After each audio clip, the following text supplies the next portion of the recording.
దయచేసి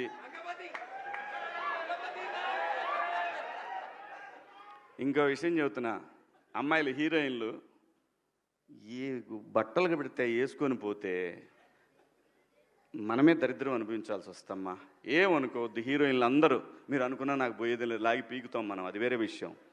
కానీ మీ అందం చీరలోనో, మీ అందం నిండుగా కప్పుకునే బట్టల్లోనే ఉంటుంది తప్పితే సామాను కనపడే దాంట్లో ఏముండదమ్మా.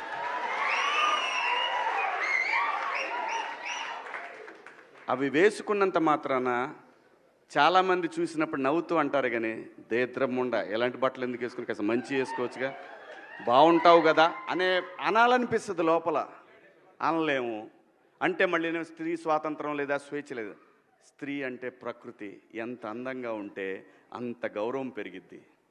ఈ ప్రకృతి అద్భుతంగా ఉంటుంది.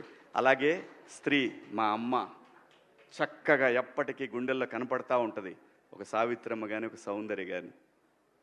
అలాగే ఈ జనరేషన్లో ఇంకా చాలామంది, రష్మిక, చాలామంది అమ్మాయిలు ఉన్నారు. వీళ్ళందరూ ఇంపాక్ట్ క్రియేట్ చేశారు కాబట్టి అమ్మటే చెప్పగలుగుతున్నాం.